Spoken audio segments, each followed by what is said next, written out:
মানে তুলনামূলক ফিকা। তুলনামূলক ফিকা দ্বারা উদ্দেশ্য হলো একটি মাযহাবের সাথে আরেকটি মাযহাবের যে মাসআলাগত কতগুলো ইখতিলাফ আছে, এই ইখতিলাফগুলো নিয়েও কিন্তু মূলত আলোচনা হবে। আমরা যদি প্রথমেই সংজ্ঞা জানি যে আল ফিকহুল মুকারানা, এটা একটা টার্মিনোলজি, মানে পরিভাষা, এটা একটা ইস্তেলাহ। তুলনামূলক ফিকহ নিয়ে সাধারণত কাদিম যে কিতাবগুলো, পুরাতন কিতাবগুলোতে তেমন আলোচনা বা এটার যে সংজ্ঞাটা, ডেফিনেশনটা, এটা পাওয়া যায় না। স্বাভাবিকভাবে আধুনিক যারা ফিকহ রচনা করেছেন তাদের কিতাবগুলোতে আল ফিকহুল মুকারানা সংজ্ঞাটা পাওয়া যায়। এমনি ফিকহ নিয়ে তো আমরা আলোচনা করছি, ফাকেহা, ফাকুহা, ফাকাহা, এটা কারুমা থেকে আসে, সামিয়া থেকে আসে, ফাতাহা থেকে আসে।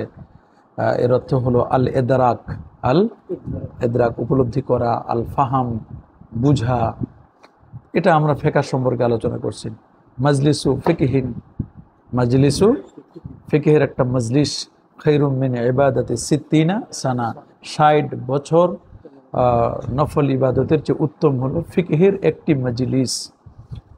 এবং আমরা যে দিন গ্রহণ করছি বা দিন শিখেছি, রাসূল আকরাম সাল্লাল্লাহু আলাইহি ওয়াসাল্লামা তিনি বলে দিয়েছেন যে দিন শেখার উদ্দেশ্যটা কি। বলছেন যে ইন্না হাজাল ইলমা দিন, এই ইলমে দিনটা, এটা ইয়াহমিলু হাজাল ইলমা, এই ইলমে দিনকে ধারণ করবে বা বহন করে নিয়ে যাবে। ইয়াহমিলু মানে কি? বহন করে নিয়ে যাওয়া বা ধারণ করা। ইয়াহমিলু হাজাল ইলমা, এই ইলমে দিনকে বহন করে নিয়ে যাবে। কুল্লু খালাফিন উদুলুহু, প্রত্যেক প্রজন্মের যারা আদিল, ন্যায়পরায়ণ ব্যক্তি যারা, তারা এই ইলমে দিনকে বহন করবে, ইলমে দিনকে ধারণ করবে। তাদের দায়িত্ব হবে সাধারণত তিনটি। কয়টি? তিনটি। এক নম্বর দায়িত্ব হচ্ছে যে তারা ইয়ানফুনা আনহু, এখান থেকে তারা দূরভীত করবে। কি করবে? দূরভীত করবে। কি? তাবিল আল জাহিলিন, জাহিলদের অপব্যাখ্যা, যারা জাহিল, যারা অপব্যাখ্যা করে ইলমে দ্বীনের, এই ইলমে দ্বীনের অপব্যাখ্যাকারীদেরকে প্রতিহত করবেন। এরপরে ওয়ান্তিহাল আল মুবতিলিন, বাতিলপন্থীদের মিথ্যাচার, বাতিলপন্থীদের কি? মিথ্যাচার, এগুলোকেও কি করবেন? তারা প্রতিহত করবেন, দূরীভূত করবেন। আরেকটা উদ্দেশ্য হচ্ছে যে সীমালঙ্ঘনকারীদের, যারা সীমালঙ্ঘনকারী, যারা কি গালিন, যারা সীমালঙ্ঘনকারী, সীমালঙ্ঘনকারীদের সীমাকে লঙ্ঘন যেন করতে না পারে, এই জন্য তারা কি করবেন? চেষ্টা করবেন। তো ওয়ান্তিহাল আল মুবতিলিন তাবিল আল জাহিলিন, তাবিল আল। আর আরেকটা উদ্দেশ্য যে যারা সীমালঙ্ঘনকারী, গালিন, যারা সীমালঙ্ঘনকারী, সীমালঙ্ঘনকারীরা যেন সীমালঙ্ঘন করতে না পারে, এই উদ্দেশ্যেও মূলত ইলমে দ্বীন কি করবেন? চর্চা করবেন। তো মুকারানা যদি আমরা দেখি, মুকারানা, আল ফিকহুল মুকারানার দুটো শব্দ। মুকারানা শব্দের মূলত এটা কারানা, ইউকারানু থেকে, মুকারানা, কারানা থেকে, কারিন, কফ রা নুন। কারেন মানে হলো মিলিত হওয়া। কারেন মানে কি? এই জন্য দুইটা শিংকে কারনুন বলে, যেহেতু এক জায়গা থেকে এই পাশ দিয়ে আসে, এই পাশ দিয়ে আসে, দুই দিক থেকে সে মিলিত হয়, এই জন্য কি কারনুন মানে শিং বলা হয়। তো এটা ইসমে ফাইল, ইসমে মাফউল, এটা কারেন্টটা ইসমে ফাইল, আর মুকারানা হচ্ছে ইসমুল মাফউল। এর অর্থ হলো দুটো বিষয়কে বা দুটো জিনিসকে একত্র করা বা দুটো জিনিসকে কি করা? মিলিয়ে দেওয়া। এটাকে বলা হয় কি? মুকারানা। কি বলা হয়? যে ফিকেহে বিভিন্ন ফিকহ বিষয়ক মতসমূহ একত্র করা হয়, কিংবা এগুলোর মধ্যে তুলনা করা হয়, মুয়াজানা করা হয়। কি করা হয়? মুয়াজানা, মুকারানা। এটাকেই মূলত আল ফিকহুল মুকারান বলে। আমরা এভাবেও বলতে পারি যে বিভিন্ন মত একত্র করা হয়েছে, অথবা বিভিন্ন মতের মধ্যে তুলনা করা হয়েছে এমন ফিকহ অনেকগুলো, হানাফি, শাফি, মালিকি, হাম্বলি, এই যে বিভিন্ন মাযহাবের মধ্যে কিছু ইখতিলাফ আছে, কি আছে, ইখতিলাফ, কিছু মতবিরোধ আছে। তো এইগুলোকে সমন্বয় সাধন করার জন্য যে ফেকাটা চর্চা করা হয়, এটাকেই মূলত আল ফিকহুল মুকারান বা তুলনামূলক ফেকা এটা বলা হয়। এই পরিভাষাটা নিতান্ত এটা কি একটা আধুনিক পরিভাষা, আল ফিকহুল মুকারানা। এর অনেকগুলো নাম আছে, যেমন ইলমুল খিলাফ, যেমন কি এর আরেকটি নাম হচ্ছে ফিকহুল খিলাফ বা ইলমুল ইখতিলাফ, ইলমুল খিলাফিয়াত। আমরা আল মাজাহেবুল ফিকিয়া দাও, এই আল মাজাহেবুল ফিকিহার মধ্যে এখানেও কিন্তু আমরা ইলমুল ইখতিলাফ আনছি, যে কি কারণে ইখতিলাফ হয়, ইখতিলাফের কারণগুলো কিন্তু আমরা এখানে আনছি। যে ইখতিলাফের আলাদা একটা চ্যাপ্টারে আছে আমাদের ইলমুল ইখতিলাফ, কোন কারণে ইখতিলাফ হয়, ইখতিলাফের পিছনে কারণগুলো কি। এক নম্বর ইখতিলাফের কারণ হচ্ছে যে মানুষের না জানা। মানুষ কি অনেক বিষয় সম্পর্কে কি জানে না, যে অনেক বিষয় সম্পর্কে তার জানাই নাই। তো এই ইখতিলাফের মানে মাসাইলগুলো স্বাভাবিকভাবে, যেগুলো মাসালা ইস্তেহাদি মাসালা, কি মাসালা, ইস্তেহাদি মাসালাগুলোর ক্ষেত্রে সাধারণত ইখতিলাফ হওয়া এটা স্বাভাবিক বিষয়, এটা অস্বাভাবিক কিছুই নেই। সাহাবা একরামদের মধ্যে ইখতিলাফ ছিল না? রাসূল আকরাম সাল্লাল্লাহু আলাইহি ওয়াসাল্লামের ইন্তেকালের পরও তো কত ইখতিলাফ হয়েছে। আল্লাহ নবীর দাফনের স্থান নিয়ে, যে নবীজিকে কোথায় দাফন করা হবে এ নিয়ে ইখতিলাফ হয়েছে। রাসূল আকরাম সাল্লাল্লাহু আলাইহি ওয়াসাল্লামের কবরের ধরনটা কেমন হবে, লাহাদ হবে নাকি অন্য কোনো কবর খনন করা হবে। মদিনার একজন লোক ছিল যে যিনি লাহাদ কবর করতেন, আরেকজন সাধারণত গর্ত করে কবর করতেন। গর্ত কবর আছে না কিছু ভিতরে করে, সিন্দুক কবর যেটাকে বলা হয়, এ ধরনের কবর করতেন। তখন কোন কবরটা খনন করা হবে, রাসূল আকরাম সাল্লাল্লাহু আলাইহি ওয়াসাল্লামের জন্য কি লাহাদ হবে নাকি সিন্দুক কবর খনন করা হবে, ইখতিলাফ হয়েছে। বলছেন যে দুজনেই রওনা হবে কবর খনন করার জন্য, যে আগে আসবে তার সিস্টেম অনুযায়ী করে হবে কবর খনন করা হবে। খলিফা নির্বাচন নিয়ে ইখতিলাফ হয়েছে, জাকাত অস্বীকারীদের বিরুদ্ধে যুদ্ধ নিয়ে ইখতিলাফ হয়েছে। সাহাবা একরামদের মধ্যে কত ইখতিলাফ ছিল, আলী এবং তালহা ইবনে উবাইদুল্লাহর মাঝে দ্বন্দ্ব ছিল, জঙ্গে জামাল নিয়ে সেখানে একটু ইখতিলাফ হয়েছে না? আমাদের এগুলোর পিছনে কারণটা কি? ইখতিলাফের পিছনে কারণ হলো কিছু আছে লামাজাবি ভাইদের সীমালঙ্ঘ, আবার আমাদের মাযহাবপন্থী যারা আমাদের মধ্যেও কিছু বাড়াবাড়ি আছে, কিছু আছে আমাদের মধ্যে বাড়াবাড়ি, আর তাদের মধ্যেও কিছু সীমালঙ্ঘন আছে। এগুলো বিষয় নিয়ে সাধারণত ইখতিলাফগুলো হয়ে থাকে। এই বিষয়গুলোকে অনেক সময় সমন্বয় সাধন করা, কি করা, সমন্বয় সাধন করার জন্য চেষ্টা করা, এগুলো হতে পারে।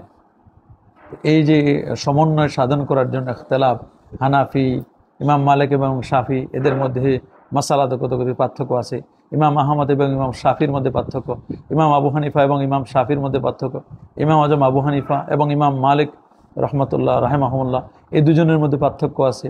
আবার ইমাম আজমের সাথে ইমাম আহমদ বিন হাম্বলের মাসালাগত পার্থক্য আছে। এই যে ইখতিলাফগুলো থাকবে, এই তুলনামূলক ফেকাটা মূলত এই ইখতিলাফগুলোর মানে বলে দিবে যে কোনটার মধ্যে কি ইখতিলাফ, কোনটা সমন্বয় করা যায় কিনা, এই বিষয়গুলো বলবে। ইখতিলাফের কারণে কিন্তু অনেক সমস্যাও হয়, অযথা সময় নষ্ট হয়, একটি মতভেদ আরেকটা মতভেদের জন্ম দেয়। উনি একটা সমস্যার সমাধানের জন্য একটা বক্তব্য দিলেন, এই বক্তব্যের কারণে আরেকটা বক্তব্য, ওখানে আবার ইখতিলাফ হয়েছে। যেমন আমাদের দেশের লামাজাবি ভাইরা, এরা 4টা মাযহাবকে এক করার জন্য 19টা মাযহাব হয়েছে। কয়টা? 19টা। আবার কোনো কোনো বিষয়ে আছে যে 56টা মাযহাব হয়েছে। ওদের আহলে হাদিসদের মধ্যে কতগুলো দল, অনেকগুলো, অথচ কইছে যে একটা এর মধ্যে নিয়ে আসবে, একটা মাযহাব। উভয় পক্ষের স্বাস্থ্যের ক্ষতি হয়, মুসলমানদের মধ্যে একতা নষ্ট হয়, তথ্য বিকৃতি হয়, অনেক সময় নিজের রায়টাকে প্রাধান্য দেওয়ার জন্য এগুলো হয়। মন্দ ইখতিলাফের প্রভাবে দুর্বলতা তৈরি হয়, উম্মতের ধ্বংস অনিবার্য হয়।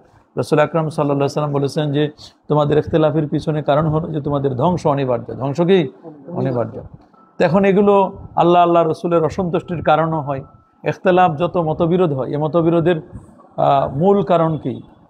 মূল কারণ হলো অনেকগুলো কারণ থাকে, তার মধ্যে কিন্তু একটা অন্যতম কারণ হলো যে নিজের রায়টাকে প্রায়োরিটি দেওয়া। আমি যে দরবার নিয়ে আসি, আমি যে সিলসিলা নিয়ে আসি, আমারটাই হক আর অন্য কারোটা হক না, এগুলো একটু সমস্যা। এগুলোর কারণে কিন্তু এমন হয়। এই যে মন্দ ইখতিলাফগুলো আমরা দূর করব কিভাবে? দূর করার পিছনে কারণ কোরআন এবং সুন্নাহকে আমাদের আঁকড়ে ধরতে হবে। মতভেদের সময় কোরআন সুন্নাহর দিকে ধাবিত হতে হবে। আল্লাহ এবং আল্লাহ রাসূলের আনুগত্যের ক্ষেত্রে কোনো ত্রুটি করা যাবে না। মতভেদকে ঘৃণা করা, উলুল আমরকে মান্য করা, এটা আসবাবুল ইখতিলাফ বাইনাল আইম্মা। ইমামদের মাঝে ইখতিলাফের কারণগুলো কি, কারণগুলো আমাদের খুঁজে বের করতে হবে। কারণগুলো কি করতে হবে? কারণগুলো আমাদের খুঁজে বের করতে হবে। যদি আমরা কারণগুলো খুঁজে বের করতে পারি তাহলে আমাদের মোটামুটি অনেকটা সমন্বয় সাধন করা সম্ভব হবে। তো এই যে স্বাভাবিকভাবে এই যে ইখতিলাফগুলো হয়, ইখতিলাফগুলো এই কারণে হয়। এই জন্য আল ফিকহুল মুকারানের মধ্যে এখানে অনেক ইলমুল খেলাফিয়াতও বলা হয়। এর আরেক নাম কি? ইলমুল খেলাফিয়াত বা ফিকহুল খিলাফ, ইলমুল ইখতিলাফ।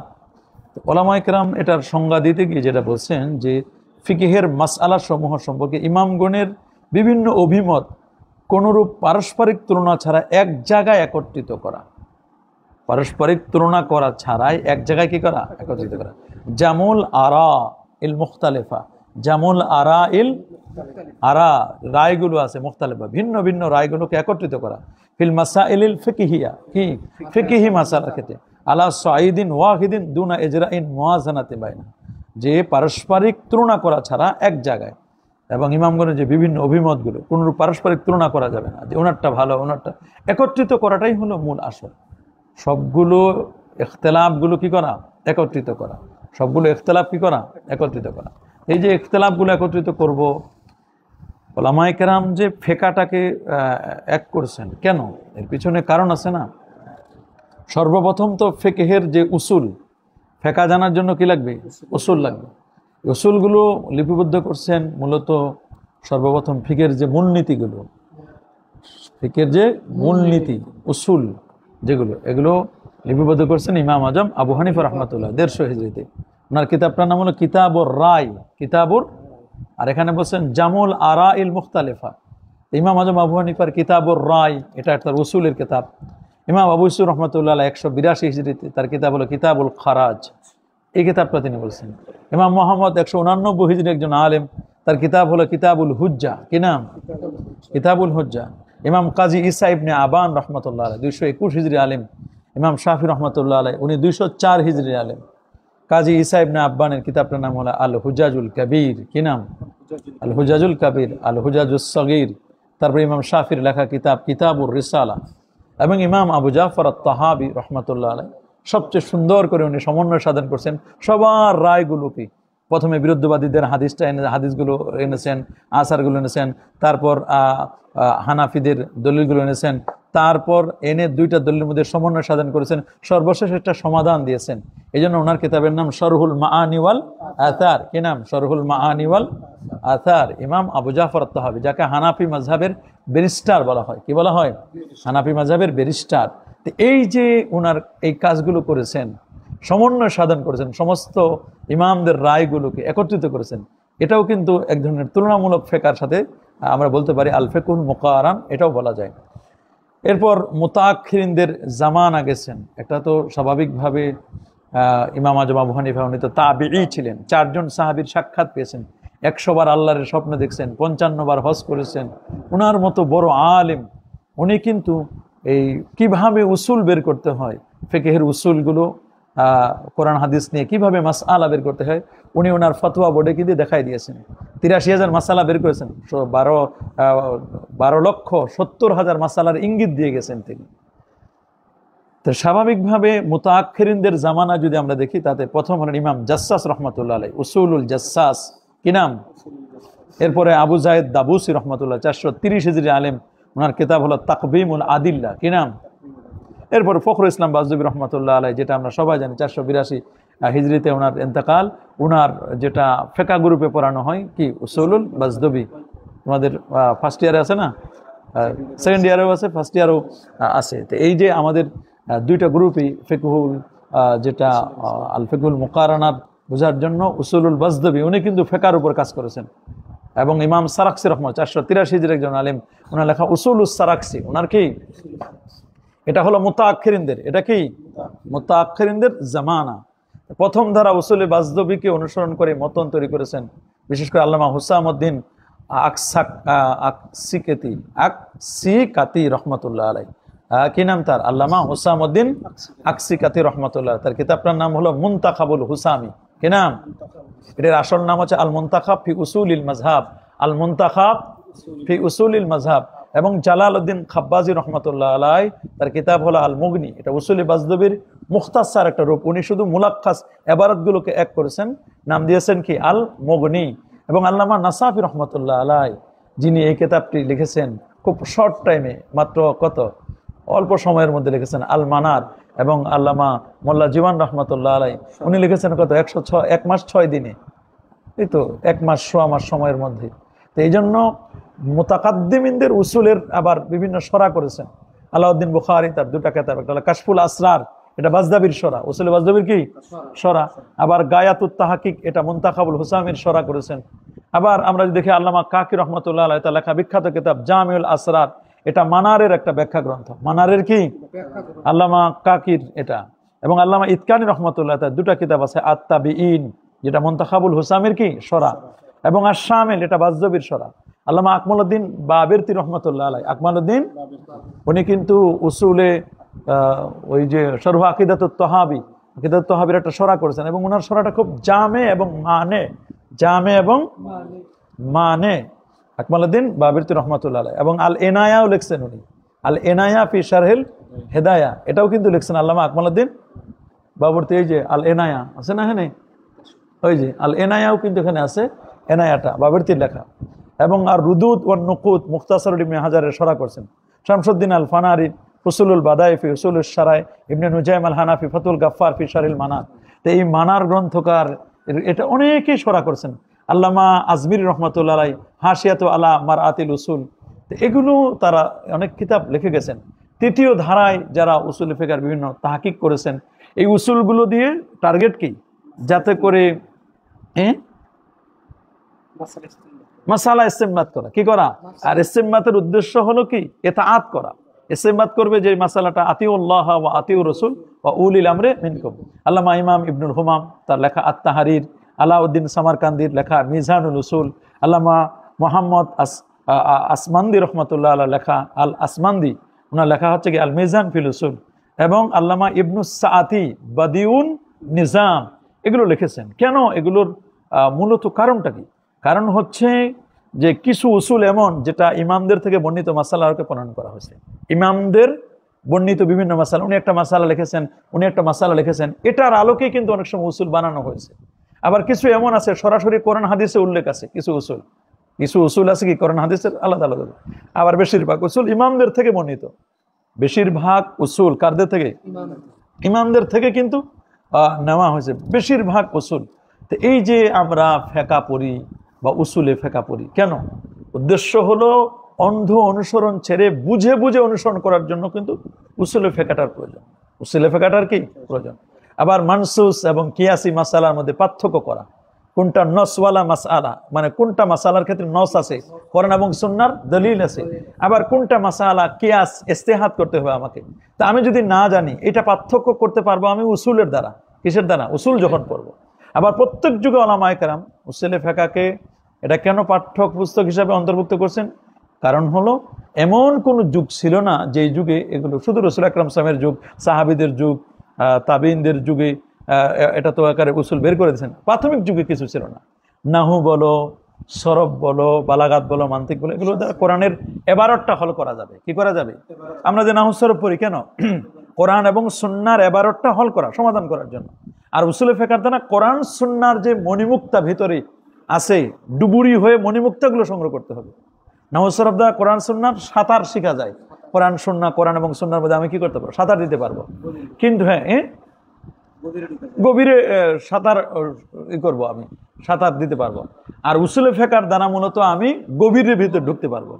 উসুলে ফিকহ যখন আমি শিখবো, আল ফিকুল মুকারনা আমি যখন শিখবো, তখন এর ভিতরে কোনটার মধ্যে তাদবিক দিব আমি, কারটা কেমন, কোনটার কি অবস্থা, তুলনামূলক ফিকহ, এগুলো আমি জানতে পারবো। হাদিস আমরা বলবো যে হাদিসটা হলো গাছ, হাদিস কোরআন এবং হাদিস এগুলো হচ্ছে কি একটা গাছের মতো, কাশ সাজারা, এটা কিসের মতো? গাছের মতো। আর ফিকহটা হলো সামারা।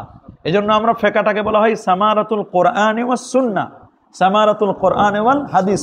বা কোরআন এবং হাদিসের যে মূল জিসটা, এটা হলো মূল জিসটা হলো কি ফেকা। আর উসুলে ফেকা হলো গাছ থেকে ফল সংগ্রহ করার একটা মাধ্যম। তুমি গাছটা থেকে যে ফলটা নিবা, তো ফলটা নিবে কিভাবে? তুমি কি এখান থেকে গুলি করে ফলটা পারবে? নাকি ওই ফলটা তুমি কিভাবে নিবা? একটা পদ্ধতি কি? কোরআন এবং সুন্নাহর যে সামারাটা, সাবস্টেন্সটা, সামারিটা, এটা হলো কি? এটা হলো ফেকা। এটা হলো কি? ফেকা। কোরআন সুন্নাহর মূল জিনিসটা হলো ফেকা। এই ফেকাটা, এটা হলো একটা ফল। ফেকাটা কি? সামারার মানে তো ফল। তো এই ফলটাকে নেওয়ার যে পদ্ধতি, এটা হলো উসুল। এটা হলো কি? উসুল। তো এই জন্য উসুলে আমাদেরকে জানতে হবে। উসুল আমাকে জানার উদ্দেশ্য হলো যাতে করে উভয় মাযহাবের কিছু ইমামগণের যে দুই পদ্ধতির মতো পার্থক্যের ঊর্ধ্বে গিয়ে লফজি ইখতিলাফগুলো বাদ দিয়ে পুরো উসুলের ফেকাকে এক কেন্দ্রিক করার চেষ্টা করেছেন উলামায়ে কেরাম। এক কেন্দ্রিক করা কি করেছেন? চেষ্টা করেছেন। এই জন্য অনেকেই অনেক রকমের কিতাব লিখছেন। লেখেন না যে তা না, কতজনে কত কিতাব লিখছেন। বিশেষ করে আল ফিকহুল মুদাল্লাল এর সকল কিতাব বুঝতে, আল ফিকহুল মুদাল্লাল এগুলো বুঝার জন্য তো এগুলো দরকার। বিশেষ করে যারা গায়রে মুকাল্লিদ এবং ফেরাকে বাতিলা, এদের রদ করা, তাদের যুক্তি খণ্ডন, ওটা উসুলে ফেকার একটা জরুরত আমি মনে করি। আহলে হাদিস বা সালাফি যারা আছে, তারা যে আমাদের কোনো মাসালার ব্যাপারে বাজে মন্তব্য করতেছে, এগুলো কেন করতেছে? তাদেরকে বুঝানো। বুঝাইতে হলে তোমার উসুল জানতে হবে। কারণ হাদিস, আমি কত কত হাদিস দিয়ে তাদেরকে বোঝাবো? হাদিস তো বিশাল এক সমুদ্র। হাদিস হলো বিশাল একটা কি? সমুদ্রের মতো বিশাল এক সাগর, সমুদ্র। আর ফেকা হলো আরেকটা সমুদ্র। ফেকা হলো কি? আরেকটা সমুদ্র। হাদিস যেমন একটা সমুদ্র, ফেকা হলো কি? এটা আরেকটা সমুদ্র। এই দুই সমুদ্র। আর উসুলে ফেকাটা হলো দুইটা সমুদ্রের মধ্যে সমন্বয় সাধন করে দিবে। এটা একটা সাগর, এটা একটা সাগর। দুই সাগরের মধ্যে সেতু বন্ধন হলো কি? উসুলে ফেকা। কারণ এই হাদিসে এটা একটা সাগর, এটা একটা সাগর, এখান থেকে আমি কিভাবে নিব, মণিমুক্তা কিভাবে আমি সংগ্রহ করব, এটা একটা সেতু বন্ধন করে দিবে। উসুলে ফেকাটা কি? উসুলে ফেকা হলো একটা অন্ধের লাঠি। এটা কি? উসুলে ফেকাটা কি? এটা অন্ধের একটা লাঠি। কোনো অন্ধ যেমন লাঠি ছাড়া চলতে পারে না, তেমন একটা মানুষ ফেকা পড়বে। কি পড়বে? একটা মানুষ ফেকা পড়বে। একটা তালিবুল ইলম ফেকা পড়বে। বলছে উসুলে ফেকা ছাড়া এটা কখনো চলতে পারবে না। তাকে একটা লাঠি নিয়ে চলতে হবে। লাঠি নিয়ে কি করতে হবে? চলতে হবে। এই জন্য উসুলে ফেকা ছাড়া ফেকার অস্তিত্ব কল্পনা করা যায় না। কোন কোন উসুলের ভিত্তিতে আমি সমন্বয় সাধন করব? আল ফিকহুল মুকারান, এটা কিন্তু আমাকে তুলনামূলক ফেকাটা শিক্ষা দিবে। এখানে উসুল বলবে এই উসুলের আলোকে, এই উসুলের আলোকে। এখন যদি উসুলে ফেকার প্রয়োজন যদি নাই হতো, যদি উসুলে ফেকা নাই লাগতো, আল ফিকহুল মুকারান যদি নাই লাগতো, তাহলে ফিকহে যে মুদাল্লালের কিতাব যেমন হেদায়া, শরহে বেকায়া, এই কিতাবগুলো তো রাখার কোনো প্রয়োজন ছিল না। মাসালা শেখার জন্য শুধু ফেকে মুজাররাদের কিতাব দর্শে থাকলে তো যথেষ্ট। ফতোয়া আলমগিরি কি? ফেকা ফতোয়া দিয়ে দিয়েছে এখানে। ফতোয়া আলমগিরি পড়লে তো ছাত্ররা বেশি মাসালা শিখতে পারে। অনেকেই বলে না যে হুজুর উসুল শিখার দরকার কি? ডাইরেক্ট আমরা ফেকা শিখবো। ডাইরেক্ট কি করব? ডাইরেক্ট আমরা ফেকা শিখবো। এই জন্য হেদায়া, অনেকে বলেন দূর হেদায়া, শরে বেকায়া, এগুলো তো না পড়লে, এগুলো কিন্তু উসুল শেখার, এখান থেকে উসুল বের করার একটা মাধ্যম বলে দিচ্ছে। আর ডাইরেক্ট ফতোয়ার কিতাব ফতোয়া আলমগিরি, ফতোয়ায়ে শামী, ফতোয়ায়ে বাজ্জাজিয়া, তাতারখানিয়া, এই যে ফতোয়াগুলো, ফতোয়ায়ে কাজী খান, এগুলো ফতোয়া, ডাইরেক্ট ফতোয়া। এগুলো ছাত্ররা বেশি মাসালা শিখতে পারতো এই ফতোয়াগুলোতে। কিন্তু হেদায়া কেন পড়া হয়, শরবেকা কেন পড়া? এখান থেকে উসুল শিখার জন্য। কি শিখার জন্য? উসুল শিখার জন্য। অবশ্যই ইস্তেদলাল শিখানোর জন্য এগুলো পড়তে হয়। আর ইস্তেদলাল শিখার ক্ষেত্রে উসুলে ফেকার প্রয়োজনীয়তা, এটা খুবই জরুরি। হেদায়া কিতাবটা ভালোভাবে বোঝার জন্য উসুলে ফেকা ছাড়া কোনো উপায় নেই।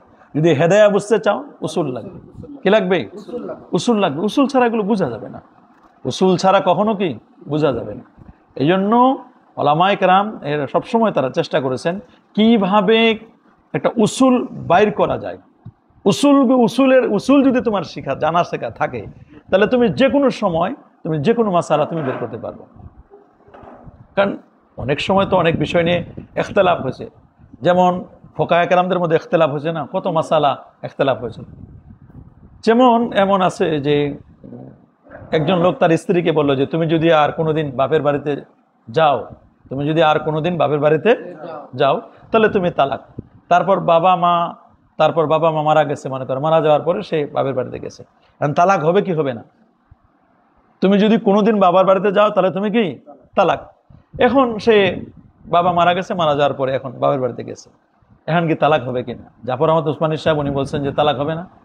আশরাফ আলী থানভী সাহেব বলছেন তালাক হবে। আলেমদের মধ্যে কিন্তু ইখতিলাফ হয়ে গেছে, অনেক ওলামা ইকরামদের মধ্যে কি এলাউস সুনানের মধ্যে এগুলো কথা আসছে যে কেউ বলছেন এখানে তালাক হবে, কেউ বলছেন তালাক হবে না। আবার ঘন দাড়ি খেলাল করা, যাদের দাড়ি ঘন আছে, এটা কি খেলাল করা যাবে কি যাবে না? ফতোয়া স্বামীতে আছে যে খেলাল করা ওয়াজিব, ফতোয়া স্বামীতে আছে কি? আবার তাহাতাবিতে আছে ওয়াজিব নয়। দেখো ইখতিলাফ। চিংড়ি মাছ খাওয়া, কেউ বলছেন যে এটা মাকরু, আর কেউ বলছেন চিংড়ি মাছ খাওয়া কি যাবে, এবং দামও কত বেশি। দেশি চিংড়ির দাম 1200-1300 টাকা কেজি, আছে না এরকম? এটা নিয়ে কিন্তু ইখতিলাফ আছে। অনেকে বলেন যে এটা একটা পোকা, এটা খাওয়া জায়েজ নাই। চিংড়ি মাছকে কেউ বলছেন কি পোকা, এটা খাওয়া যাবে না। আবার অনেকে বলছেন খাওয়া যায়, এটা পোকা নয়, চিংড়ি হচ্ছে মাছ, ওরফে এটাকে মাছ বলে। আজানের মধ্যে মদ গুন্না লাগবে কি লাগবে না, এ নিয়ে ইখতিলাফ করছেন ওলামা ইকরাম। কি করছেন? আজানের মধ্যে কেউ বলছেন মদ লাগবে কি, তারাবির নামাজ পড়ে টাকা নেওয়া যাবে কিনা, উজরাত আল্লাহ তাআত নেওয়া যাবে কি যাবে না, এ নিয়ে ইখতিলাফ আছে। ফরজ নামাজের পরে মুনাজাত করা জায়েজ কিনা, এটা নিয়ে ইখতিলাফ আছে। জোহর আসর নামাজের কেরাত পড়ার সময় কিসারে মুফাসসাল থেকে সূরাগুলো পড়া সুন্নাত। এখন কিসারে মুফাসসালের সংজ্ঞা নিয়ে ওলামা ইকরাম ইখতিলাফ করছেন। এই যে ইখতিলাফ, এই ইখতিলাফগুলো সমাধান করার জন্য তোমার এই উসুলের বিকল্প নাই। উসুলের কি? উসুলের বিকল্প নাই। উসুলের ফিকহ যারা কাজ করেছেন তাদের টার্গেট ছিল মূলত সঠিক বিষয়টাকে তাদেরকে জানাই দেওয়া, সঠিক বিষয়গুলো কি করা, জানাই দেওয়া। এই জন্য উসুলের ফিকহ অনেক মতন লিখেছেন, অনেকে শরা লিখেছেন, অনেকে বিভিন্নভাবে কাজ করেছেন। ফিকহুল মুকারিন যেটা, সেটা ওলামায়ে কেরাম বলছেন তুলনামূলক ফিকহটা সাধারণত ওলামায়ে কেরাম বলছেন যে মতনৈক্যপূর্ণ ফিকহি মতসমূহকে একত্রিত করে দলিল অন্বেষণপূর্বক সেগুলোকে মূল্যায়ন করা, জামুল আরা এল ফিকহিয়া আল মুখতালিফা ওয়া তাকঈমুহা ওয়াল মুওয়াজানাতু বাইনাহা বিইলতিমাসি আদিল্লাতিহা ওয়া তারজিহু বাদিহা আলা বাস। দলিল আদিল্লা খুঁজে এটাকে একটার পর একটা কি করা, প্রাধান্য দেওয়া, শরীয়ত দলিল সমূহকে উল্লেখ করে কোনো একটি নির্দিষ্ট মাসআলায় বিভিন্ন ফিকহি মতামত অধ্যয়ন এবং মূল্যায়ন করা, বিতর্কমূলক আলোচনার মাধ্যমে মতের পক্ষে এবং বিপক্ষের মতামত বর্ণনা করা, এবং এর মধ্যে কোনটাকে আমি তারজি দিব, তারজি দেওয়ার পিছনে আমার কি লাগবে, দলিল লাগবে। কি লাগবে? তাহলে ফিকহুল মুকারান হচ্ছে ফিকহের নানা মাসআলা সম্পর্কে ইমামগণের বিভিন্ন অভিমত, ইমামগণের কি বিভিন্ন অভিমত, দলিল প্রমাণের আলোকে পরস্পর তুলনা করা, দলিল প্রমাণের আলোকে কি করা, পরস্পর কি করা, তুলনা করা। আমরা এখানে এনেছি বেশ করে আল মাযাহিবুল ফিকহিয়ার মধ্যে যে ইমাম আজম আবু হানিফার কি মাসআলা, ওনার সাথে শাফিঈদের কি দলিল পার্থক্য আছে, কোন জায়গায় কি সমস্যা আছে, ওনাদের কথায় সমস্যা, ইমাম আহমদ বিন হাম্বলের পদ্ধতি কি ছিল, উনি কিভাবে ফিকহ সংগ্রহ করছেন, ফিকহে হানাফির কি বৈশিষ্ট্য, ফিকহে মালিকির কি বৈশিষ্ট্য, ফিকহে হাম্বলির কি বৈশিষ্ট্য, এগুলো কিন্তু আমরা উল্লেখ করেছি আল মাযাহিবুল ফিকহিয়ার মধ্যে। এই জন্য এখানে তুলনামূলক ফিকহ, এই যে লেখা আছে আল মুওয়াজানাতু বাইনাল ফিকহিল হানাফি ওয়া ফিকহিশ শাফি। আমাদের প্রিয় শিক্ষার্থীরা যারা হানাফি এবং শাফি আল মুকারানা, যারা আল মাযাহিবুল ফিকহিয়া নিয়েছেন, কারণ আল মাযাহিবুল ফিকহিয়া এটা কামিলের সব ক্লাস, এটা সিলেবাস আছে, এবং অনার্সের সব ক্লাসের সিলেবাস আছে। তো দলিল গ্রহণের ক্ষেত্রে ইমাম আজম আবু হানিফা রাহমাতুল্লাহ আলাইহি কোন নসটাকে প্রাধান্য দিতেন? সহিহ সনদ ব্যতীত হাদিস গ্রহণ করতেন না। ইমাম শাফি হাদিসকে অনায়াসে দলিল হিসেবে গ্রহণ করতেন।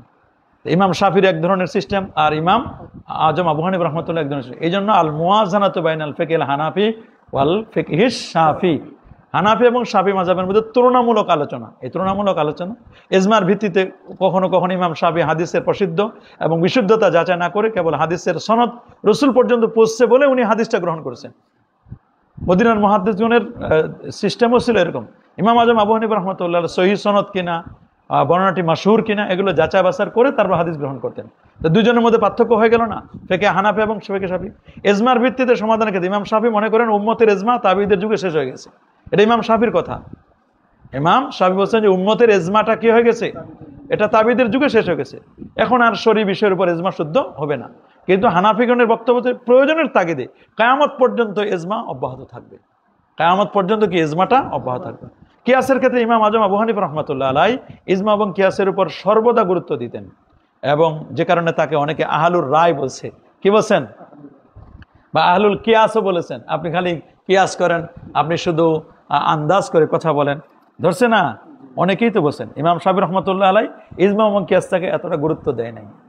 ইমাম আজম আবু হানিফা রাহমাতুল্লাহ আলাইহিকে ইমাম বাকির রাহমাতুল্লাহ বলছে আপনি শুধু কিয়াস দিয়ে দলিল দেন, বেশ কয়েকটি মাসালা বলছেন, তো বলছে আপনি এই করেন, বলে আমি যদি শুধু কিয়াস দিয়েই দলিল দিতাম তাহলে তো আপনাদেরকে আমি বলি যে দেখেন শরীয়তে আমি তো কিয়াস করি না, যদি কিয়াস করতাম একটা মানুষের বীর্য, এই ব্যাপারে ইখতিলাফ আছে যে কেউ বলছেন বীর্যটা পাক, কেউ বলছে কি না পাক।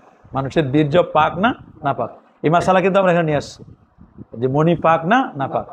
তো একদল উলামায়ে কেরাম বলছেন যে বীর্য বা মণি এটা পাক, আরেকদল বলছে কি না পাক। অথচ এই বীর্য যদি কারো থেকে বের হয়, বীর্য যদি বের হয় তাহলে তাকে কি করতে হবে? গোসল করতে হবে। গোসল করা কি ফরজ? গোসল করা কি? কারণ বীর্য বের হলে, স্পার্ম বের হলে, মণি বের হলে গোসল করা ফরজ। অথচ পেশাব এটা নাপাক, এ ব্যাপারে কোনো ইখতিলাফ নাই। পেশাবটা কি নাপাক, এ ব্যাপারে কোনো ইখতিলাফ নাই। পেশাব যে নাপাক এটা কোনো ইখতিলাফ নাই।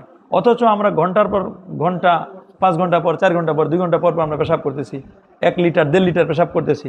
অথচ আমাদের উজু করা, গোসল করা আমাদের লাগতেছে না। কি লাগতেছে না? গোসল ফরজ হচ্ছে না। অথচ ওটা পাক না নাপাক এ নিয়ে ইখতিলাফ আছে না এরকম? তো এখানে ইমাম আজম আবু হানিফা রাহমাতুল্লাহ বলছেন যে আমি যদি কিয়াস করতাম তাহলে তো আমি বলতাম যে পেশাব করলে গোসল ফরজ হবে, আর বীর্য বের হলে কি গোসল ফরজ হবে না, এটা বলতাম আমি।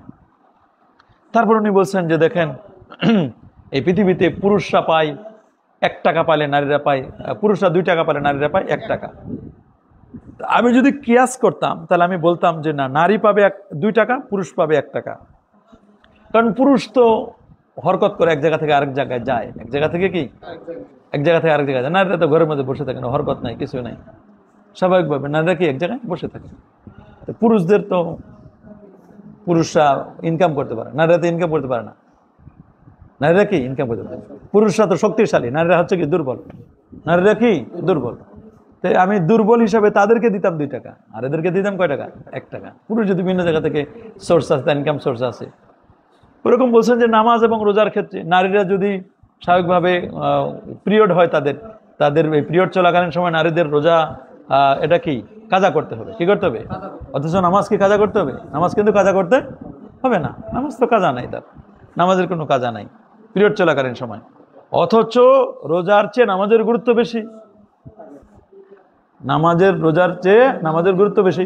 তা আমি যদি কিয়াস করতাম তাহলে তো আমি অবশ্যই বলতাম কি নামাজ পড়তে হবে, রোজা পড়া আর রোজা কাজা করা লাগবে না। ইস্তেসানের ক্ষেত্রে ইমাম আজমের নিকট ইস্তেসান এটি একটি মূলনীতি। ইস্তেসানটাকে উনি কি বলছেন? প্রয়োজনের তাগিদে তিনি ইস্তেসানের ভিত্তিতে ফয়সালা দিতেন। অনেক মাসালা ফয়সালা, যেমন অনেক বিষয় আছে, যেমন মনে করো তুমি একটা বিল্ডিং বানাইছো, বিল্ডিং এ তোমার 100 দরজা লাগবে। কত? এখন এই 100 দরজা যে তুমি অর্ডার দিলা, তুমি যদি দরজাগুলো না নাও, এই জন্য তোমাকে 100 দরজার অগ্রিম টাকা দিতে হবে। দরজার অর্ডার দিছো, কি দিতে হবে? অগ্রিম টাকা দিতে হবে। এই যে তুমি অগ্রিম টাকা দিলা, মাল কিন্তু এখনো পাও নাই, মাল পাইছো? ইসলামের নিয়ম হলো মুবাদালাতুল মাল বিল মাল আলা তারাদি। তুমি মাল দিবা, তোমাকে কি টাকা নিবা, তুমি টাকা নিবা, মাল দিবা। কিন্তু এক মানুষের পক্ষে কি 100 দরজা একসাথে এরকম তোমার বিল্ডিং এর মাপ অনুযায়ী একসাথে বানানো থাকে? তা আগে টাকা দিলা, মাল ডেলিভারি না 3 মাস পর। তো এই যে বেচা কিনাটা, এটা কিয়াসে বলতেছে এটা জায়েজ নাই। কিয়াস বলতেছে কি জায়েজ নাই, কিন্তু এটা কেন? এটা মাসালিহুল মুরসালা, ইস্তেসানের ভিত্তিতে ওলামায়ে কেরাম বলছেন এটাকে জায়েজ। ওলামায়ে কেরাম বলছেন এটা কি, এটা বৃহত্তর স্বার্থে। এটা তোমার গাড়ি দরকার, একটা রেঞ্জ রোভার গাড়ি দরকার, মনে করো 5 কোটি টাকা।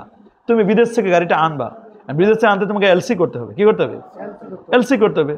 এলসি করে তুমি 5 কোটি টাকা জমা দিলা, এই গাড়ি আসতে তোমার 3 মাস সময় লাগবে। কয় মাস? তা তুমি টাকা দিলা নগদ, গাড়ি তো নগদ পাচ্ছ না, 3 মাস পর পাচ্ছ। এটা কিয়াস বলছে এটা জায়েজ নাই, কিন্তু এটাকে তুমি জায়েজ করতেছো কেন? মাসালিহুল মুরসালা বা ইস্তেসানের ভিত্তিতে। এই জন্য হানাফি মাযহাব মেনে চলা মানুষের জন্য খুব সহজ। শাফি মাযহাবের ক্ষেত্রে কতগুলো বিষয় আছে, তাদের কতগুলো বিষয় আছে, তারা কোনো কোনো ক্ষেত্রে কঠোরতা করেছেন। এই জন্য মুসলিম বিশ্বের 75% লোক হানাফি মাযহাবের অনুসারী, আর অন্যান্য মাযহাবের কত? 25%। অন্যান্য মাযহাবের কি 25%। সম্ভাব্যতার ক্ষেত্রে, দৃঢ় মতামতের ক্ষেত্রে, তারপর স্বাধীনতার ক্ষেত্রে, গ্রহণযোগ্য মানুষের ক্ষেত্রে, সহজ সাধ্যের ক্ষেত্রে হানাফি মাযহাবটা এটা খুব প্রায়োরিটি পাবে। এই জন্য হানাফি মাযহাবের মনে করবা যে হানাফি মাযহাব এবং শাফি মাযহাবের মধ্যে এরকম কি তুলনামূলক আছে, আবার হানাফির সাথে কি মালিকি মাযহাবের এরকম তুলনামূলক কতগুলো বিষয় আছে। এইগুলোর আলোচনাই মূলত এটাই হচ্ছে মূলত আল ফিকহুল মুকারান। এটাই হচ্ছে কি ফিকহুল মুকারান। এই কাজটাই হলো ফিকহুল মুকারান, এই কাজটাই করবে। তুলনামূলক ফিকহ এবং ইলমুল খেলাফ, তুলনামূলক ফিকহ এবং কি ইলমুল খেলাফ। ওলামায়ে কেরামদের কেউ বলছেন ইলমুল খেলাফ হলো এমন এক শাস্ত্র যার সাহায্যে শরঈ দলিলসমূহ সুপ্রমাণিত করে এবং অন্যান্য যুক্তি প্রমাণের ত্রুটি বিচ্যুতি প্রমাণ করে। ইমামগণের মতবিরোধপূর্ণ ব্যবহারিক বিধানসমূহের মধ্যে কোনো কোনো মত সুপ্রতিষ্ঠিত করা যায় কিংবা অসারতা প্রমাণ করা যায়, এটা নিয়ে আলোচনা। এই যে ইখতিলাফ কেন হয়, ইখতিলাফের পিছনে কারণ কি? একটা হলো অজ্ঞতা, দলীয়করণ, নিজের দলকে টিকায় রাখার জন্য, এগুলো নিজের দলটা ভারী করবে, এই জন্য অনেক সময় এই ইখতিলাফগুলো কিন্তু হয়ে থাকে। আমাদের এই ইখতিলাফগুলো যে শুধু আমরাই ইখতিলাফ করতেছি তা কিন্তু নয়, সাহাবায়ে কেরামের যুগেও তো ইখতিলাফ ছিল না? সাহাবায়ে কেরামদের যুগে কি ইখতিলাফ ছিল না? ইখতিলাফ ছিল তো। সাহাবায়ে কেরাম তাদের যুগেও কিন্তু ইখতিলাফ ছিল।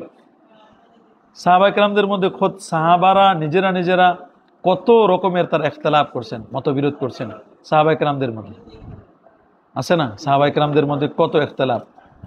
সাহাবায়ে কেরাম বিশেষ করে রাসূল আকরাম সাল্লাল্লাহু আলাইহি ওয়াসাল্লামের যুগে ইখতিলাফ যেমন ছিল, সাহাবায়ে কেরামদের ক্ষেত্রে অনেকগুলো ইখতিলাফ আমরা পাওয়া যায়। যেমন আমরা দেখি যে আবু দাউদ শরীফের একটা হাদিস আসছে যে আমর ইবনে আস রাদিয়াল্লাহু তাআলা বলেন যে সালাসিলের যুদ্ধে কোনো এক রাতে আমার স্বপ্নদোষ হলো। কে বলছেন? হযরতে আমর ইবনে আস রাদিয়াল্লাহু তাআলা। রাতের বেলা কি হয়েছে? স্বপ্নদোষ হয়েছে। গোসল করলে মরে যেতে পারি এই ভয়ে আমি তায়াম্মুম করলাম। আমি গোসল যদি আমি করি তাহলে আমি কি মরে যেতে পারি, মৃত্যুর আশঙ্কা। তায়াম্মুম করছেন, তায়াম্মুম করছে এবং সঙ্গীদেরকে নিয়ে ফজরের নামাজ পড়লাম। মদিনায় যখন আসলাম তারা বিষয়টা রাসূল আকরাম সাল্লাল্লাহু আলাইহি ওয়াসাল্লামকে জানাই দিলেন যে ইয়া রাসূলুল্লাহ, এই ঘটনা ঘটছে। তখন তিনি বলেন, হ্যাঁ আমর, তুমি কি নাপাক অবস্থায় তোমার সঙ্গীদেরকে নিয়ে নামাজ পড়েছো? তুমি কি নাপাক অবস্থায় সঙ্গীদেরকে নিয়ে নামাজ পড়েছো? তিনি বলেন, না হুজুর, আমি তায়াম্মুম করে নিয়েছি। তখন আমি রাসূল আকরাম সাল্লাল্লাহু আলাইহি ওয়াসাল্লামকে গোসল না করার ওজর সম্পর্কে বললাম যে হুজুর, আমার তো এরকম সমস্যা, গোসল করলে আমি মারা যাওয়ার সম্ভাবনা, আমি তায়াম্মুম করে নিয়েছি। তখন আমি বললাম যে হুজুর, আমি তো এটা করে ফেলেছি, এখন করার কিছু নাই। তখন কোরআনে আয়াত নাযিল হলো যে ওয়ালা তাকতুলু আনফুসাকুম, তোমরা নিজেদেরকে হত্যা করো না। ওয়ালা তাকতুলু, কোরআনে আয়াত নাযিল হলো ইন্নাল্লাহা কানা বিকুম রাহিমা, আল্লাহ তাআলা তোমাদের প্রতি দয়ালু। তখন রাসূল আকরাম সাল্লাল্লাহু আলাইহি ওয়াসাল্লাম হেসে দিলেন এবং আমাকে কিছুই আর বললেন না, আমাকে আর কিছুই কি। এই যে মনে করো একটা মাসালাও দিলেন, কোরআনে আয়াত দিয়ে বলে দিলেন, রাসূল আকরাম সাল্লাল্লাহু আলাইহি ওয়াসাল্লাম হেসে দিলেন।